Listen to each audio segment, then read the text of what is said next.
What's up, everyone? You're listening to the RAS Project. My name is Ivan Temelkov, and I'm your host. On this podcast, we discuss entrepreneurship, personal development, family tech, and marketing. Why should you listen to this podcast? This podcast is for those of you who are looking for life-changing advice and ways to thrive digitally with your business. As always, all content is 100% real, raw, and unfiltered. Today on the podcast, I have a treat, and I have none other than Carson Goodale, who is the CEO of FanFood. Welcome, Carson. How are you? Good, man. Thanks for having me on. Excited to be here. Absolutely, absolutely. So just to kind of give people a little bit of a preface about FanFood, FanFood is the fastest and easiest way for venues and restaurants to offer contactless services, from cashless mobile ordering to non-contact pickup and delivery.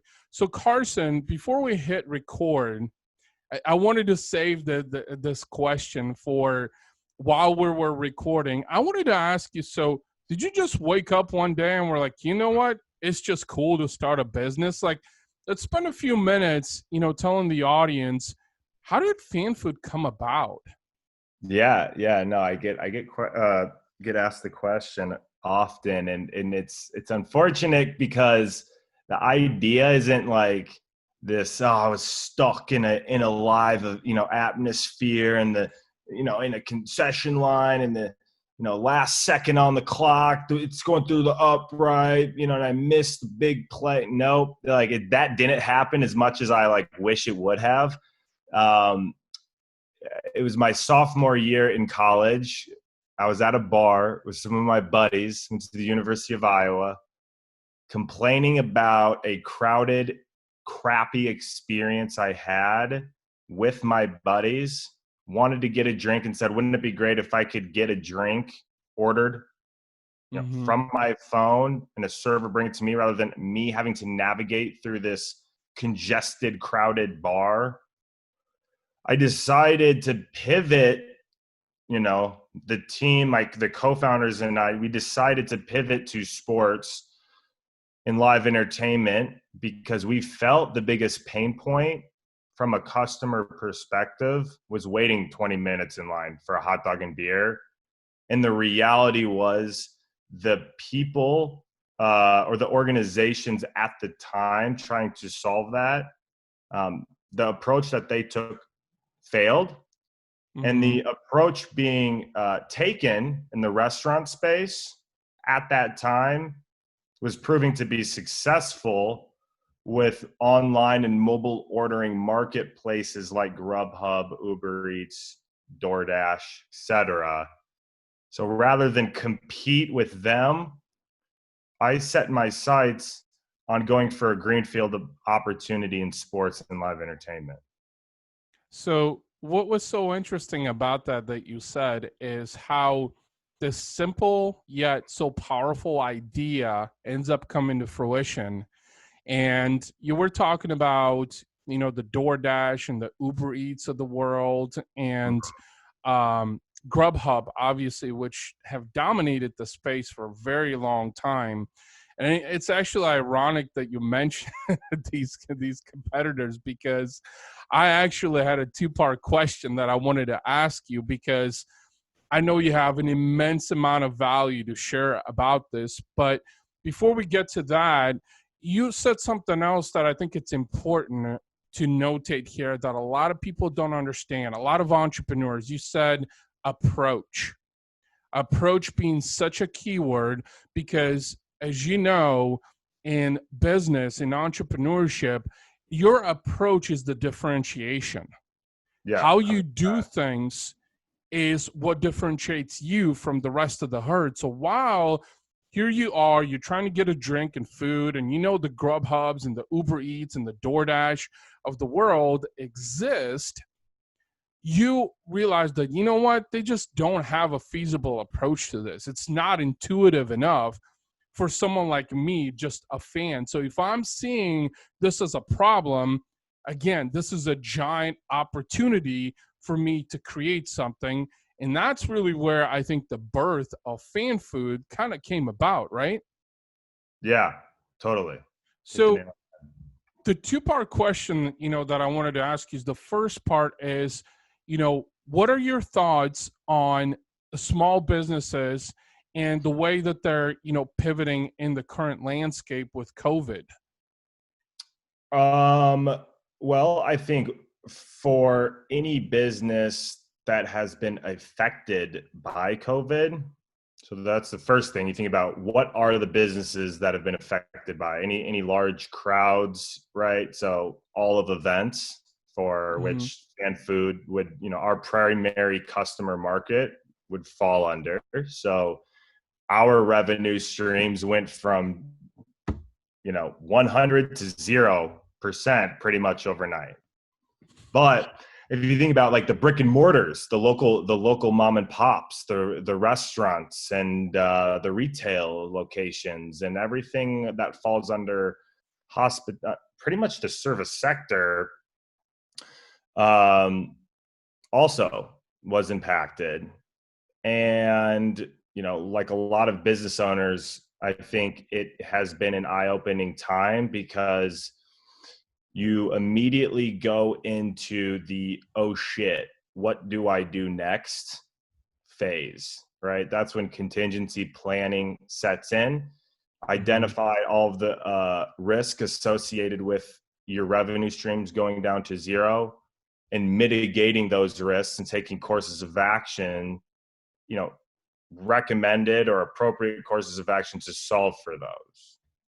And so, it's kind of I mean, you feel bad, you really do, because it's a global pandemic and it's out of anybody's control. I'm a business owner. The local, mom and pop restaurant down the street is a business owner, and we can't do anything about it, right? They Mhm. can't. They can't. They're not solving it. Neither am I. I can't solve. Right. I can't solve it. We're trying to come up with a cure fast, but we can only hope. So what can we do? Right. And unfortunately, if you're a brick and mortar business and you don't have the technology to pivot, then unfortunately you don't have a business.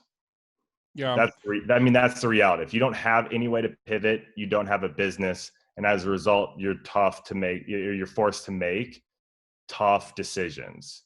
But unlike those brick and mortar businesses, and this is where the hope or optimism in me comes out, we have the ability to pivot. We are a technology company, and we yeah, can provide value. So as our initial go to market was in the sports and entertainment industry, there's some businesses that FanFood, if you take FanFood, the skin out of it, and at the core technology that we do, can add value in other areas.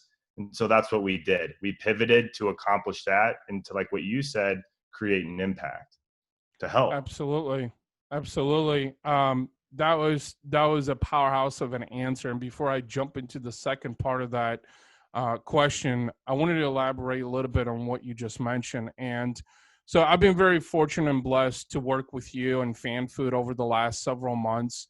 And I applaud you for pivoting. I really do, because there is so many small businesses that have been unable to do that, because I think in part they have either refused to do it or maybe a lack of creativity. And one thing that you mentioned, which I just absolutely admire as a fellow business owner, is that, you know what? When your revenue goes to 100 to 0 overnight, what's the only thing that you have? You got to get creative. You got to figure out. And the beauty about a technology company like FanFood is this, that you have the option to do that. You just have to think outside of the box more creatively. And this is, I think, in essence, where FanFood has been able to sustain during one of the most difficult times in human history that we know of, and come it out actually better on the other side, because you've actually opened up your wings and realized, you know what? We can actually span. We can actually cover more space. It's just we've felt kind of confined like you said, to the sports and the live entertainment industry, because that's what we set out to do. Now, the second part of the question, going back to Grubhub and Ubereats, that I'm so excited to ask is, how is FanFood competing with the likes of Grubhub, Ubereats of the world, and DoorDash? I'll tell you how we're not competing, and it's against the marketing budgets that they have spent on, user acquisition, because we're not, right? We're growing. I like to think that we're a company, but we're a growing startup slash, becoming, evolving into a company, in real time right now. So it's things that, at the surface may be perceived as an amazing pivot. But the reality is, as a growing startup, you never have enough cash in the bank, and you never have enough time to accomplish your goals, right? And so when you go from 100% down to 0%, we wanted to use our cash to invest in our team, all right? The co-founders and I wanted to invest those resources into our team to create, into actually primarily a sales and marketing force to take our product and showcase value. Then COVID hit. And so I think there's two kind of key strategies that I considered. There's a defensive one, which is the same, that it'd be don't pivot and result in furloughs and layoffs in order to manage your cash position, because that's the only option you have, like a brick and mortar. Or B, you go on the offensive and you pivot and you figure it out. And I think during times like these are what defines organizations in the long run. So that's kind of, my two cents around that. And, and the reality is you can't get to where you want to go without having everybody aligned and on the same page with that. First of all, so in response to that, a couple of things that I wanted to say. I love the offensive approach. I really do, because I think that defines the inner strength of a company in the most difficult of times. And a couple other things just to elaborate upon that is, so you mentioned that you could not compete with companies like DoorDash and Ubereats because of their massive marketing budgets for user acquisition. And honestly, I call bullshit on that, because here's the way I see it. And I'm a huge fan of this, just from a general business standpoint. It's three things: likability, trust, and value. If your audience likes you, they trust you, and they see value that you offer, is like you said, on the offensive, you chose the offensive approach, you pivoted, you figured it out, and you're actually coming out better on the other side, even for the long term, because you're actually increasing your market share, because you're capturing additional verticals in the business marketplace. And guess what? I guarantee you right about now, the Ubereats and the DoorDash of the world are going, holy shit. These guys are increasing their market share. They're capturing all these verticals. And which, by the way, one thing you didn't mention is that FanFood is a no commission type of company, which is mesmerizing in this space. And it's mesmerizing because a lot of businesses that see value in the service and the technology that you provide, they're having a hard time believing this. They're having a hard time believing that you're a no commission technology company, because the likes of Ubereats and DoorDash have literally kind of saturated the space, because that is in essence, their moneymaker. I mean, I'll give you an example. I used Ubereats at my house to get a Subway sandwich delivered. It cost me a foot-long steak and cheese sandwich, cost me $20. It actually cost $9.99 to get the sandwich. The remainder is delivery charges, minimal order fee, and whatnot. I'm like, what the hell? Like, this is where, and guess what? Like, those kinds of businesses are getting nothing, literally. Let alone when you're ordering from Ubereats from a local business and they're getting zero. They're getting zero. It's basically price gouging. And so the reason I wanted to elaborate upon this, and I wanted to ask you the second part question, is that I have no doubt in my mind that FanFood is a brand that's about to skyrocket overnight by capturing all these additional verticals that companies like DoorDash and Uber Eats have just been sitting on or even passed on. And you also have a better approach to this. That's really the key ingredient here, is the way you're doing things that differentiating you from the rest of the marketplace. Yeah, no, 100%. And I think it goes down to understanding your why, right? Like, people don't buy what you do, people buy why you do it. And as I think about like FanFood starting in the sports and entertainment space, the reality is like, it is, think about like the owners. You have leagues, right? Right. And old rich white folks that own these teams.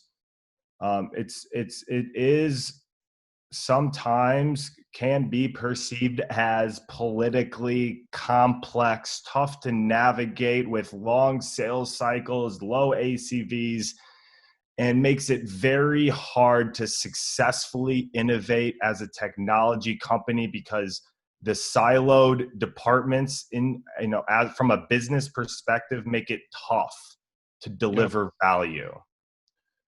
So we were getting pushed in our strategy from day one, learning that those realities the hard way forced us to the bottom, right? Yeah. We're going to start with high schools now. Instead of going for the big boys, the NFL, the NBA, those teams, we're going to start at the high school level and work our way up, right?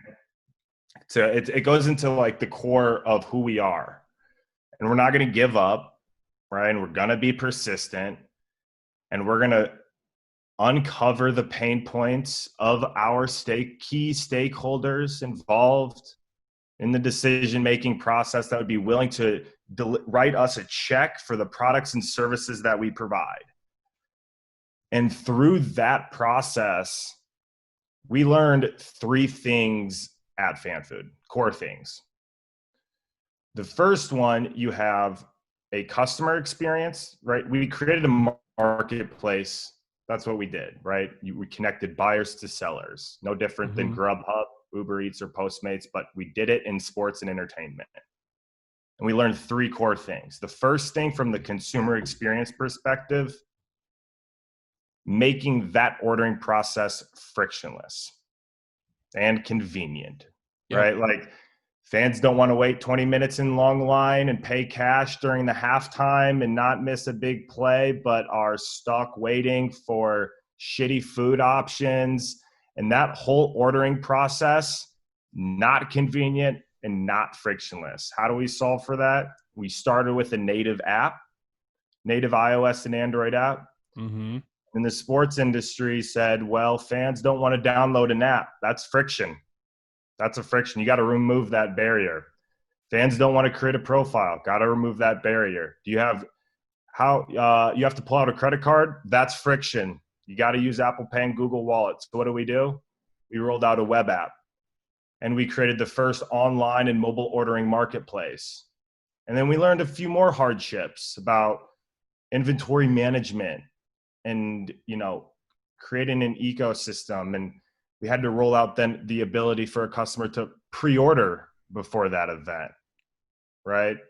The next kind of core pillar was the operator experience. If you think about the folks behind a concession stand, not the most skilled labor, right?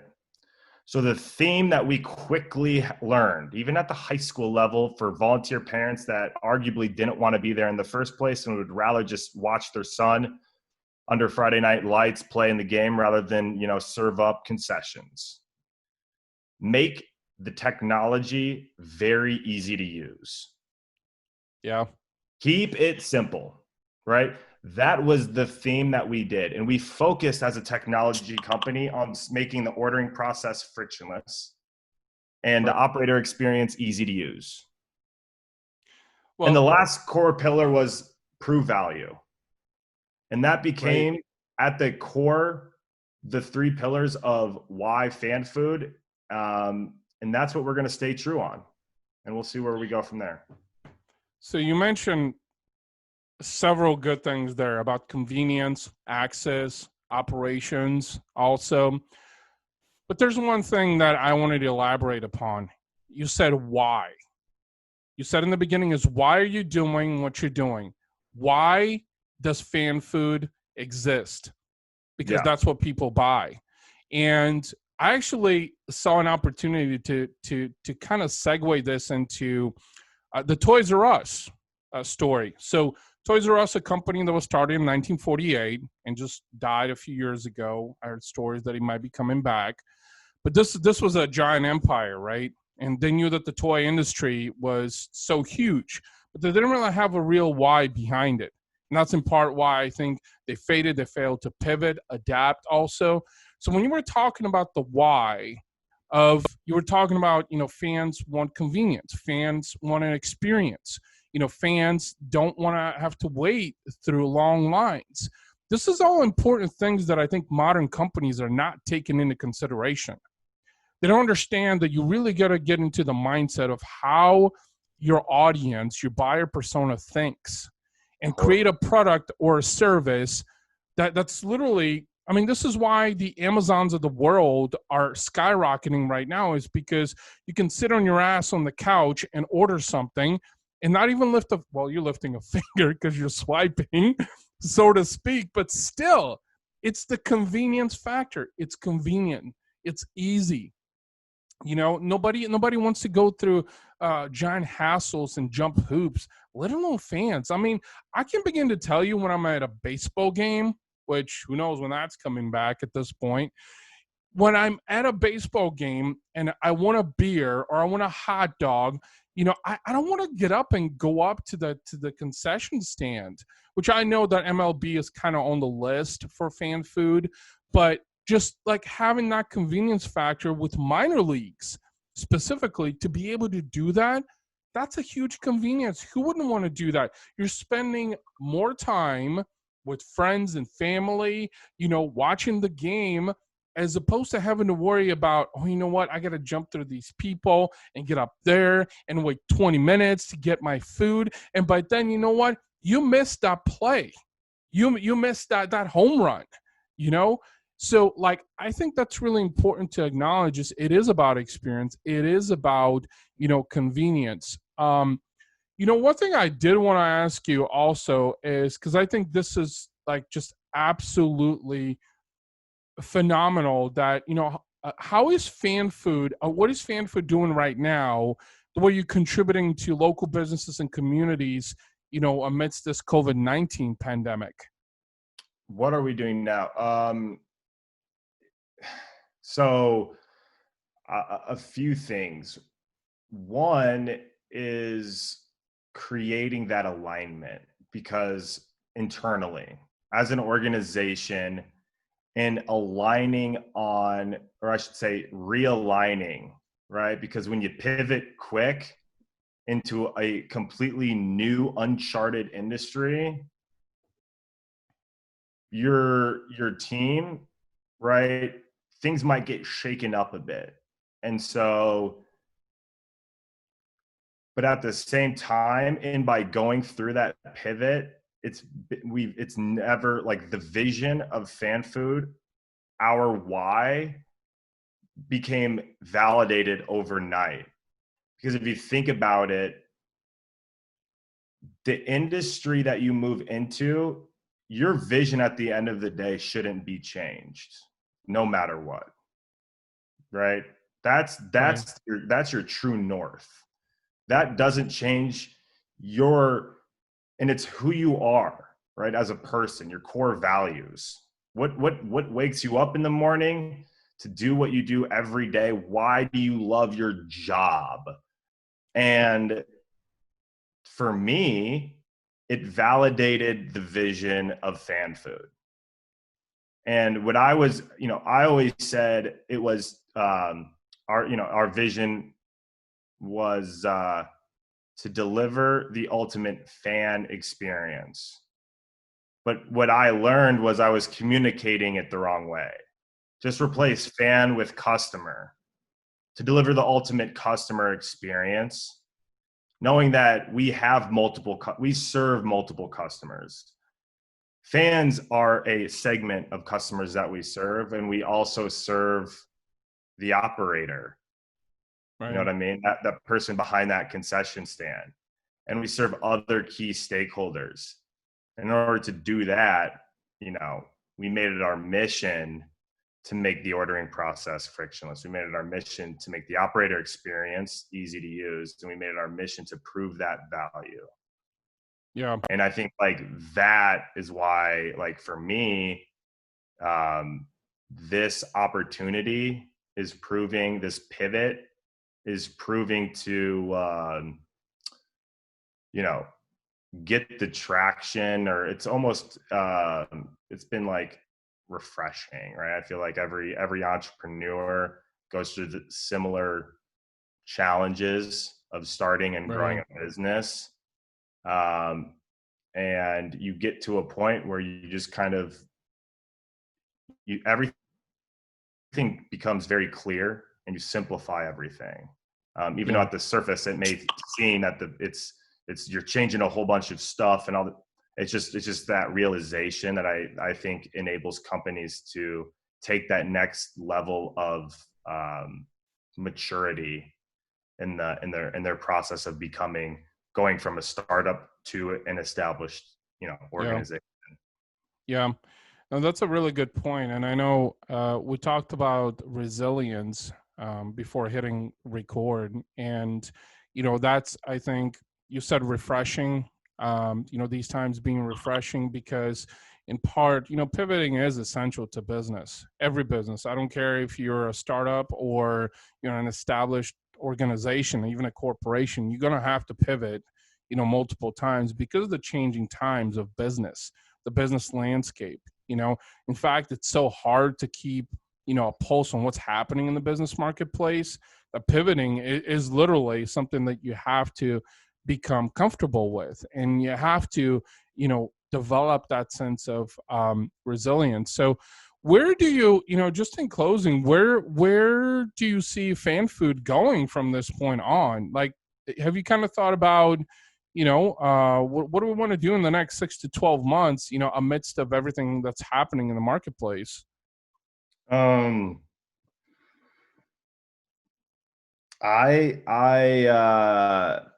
mean, call me crazy, but I think that we're uniquely positioned to win by looking inward and remembering, or I think validating why it is, why we decided to create this business in the first place, combined with the fact that this pandemic has caused a paradigm shift in consumer behavior, and that our primary industry, once pre-COVID believed, saw our product and service as a convenient alternative to skipping annoying lines, is now a must-have consideration to support social distancing when events return. So we went from a nice to have, hey, we'll check in next year, to what a CRM is to your business. You know what I mean? You can't operate without it. So it's our opportunity to capitalize on it and take advantage of this time and work hard and remind everybody why it is what we do. Or the alternative as a business owner can, you know, take the defensive strategy approach and wait for events return back to normal, which could be in 3 months, 6 months, 12 months, 18 months, 24 months, who knows? But I prefer to, focus my time and energy on things that I can control and not worry about things that I can't. You just mentioned something at the end that's really important, to notate as a business is that, focus on the things that you can control, be proactive, be actionable, because the inevitable will happen. And I think there's a lot of small businesses that I think are so worried about the inevitable of like what's going to happen in 3 months or 6 months or 12 months that they're forgetting to be actionable. They're forgetting to keep doing what they've been doing. And you mentioned that, with COVID-19, it's been really refreshing because he has forced you to pivot, but he has really kind of solidified your why behind why you're doing what you're doing. And honestly, that why has a very strong footprint because it attributes to company culture. It attributes to inner strength. It attributes to retention. It attributes to growth. It attributes to innovation, so many different things. Before we close things out, I've really enjoyed our conversation. I know that this can go indefinitely, but yeah, we can talk a while. Yeah. Throw out some social handles. What are the best ways for people to connect with you? I want the audience to reach out to you. What are the best ways to connect with you? I mean, if you have, I personally, you can't grow without feedback. So if anyone wants to send me a personal note, the best way to get a hold of me is by my email, carson@fanfoodapp.com. If you want any questions, comments, concerns, feedback, I'm, love it all. Even if it's not always positive. And then, you obviously follow us on all the social media, LinkedIn, Facebook, Instagram. Just search FanFood app, FanFood on demand on Twitter to follow some of our content. And lastly, we have a podcast, the Game Day Playbook as well. That is a little bit more geared toward the sports and live entertainment and kind of, what venue operators are doing to enhance or deliver that next wave of fan experience. And so, if that's something that's, of interest to this audience group, check that out and throw us a follow on that. Awesome. Carson, I want to thank you so much for jumping on the podcast. It was an absolute pleasure. Thank you. Thanks for all the hard work you do for FanFood. I appreciate it.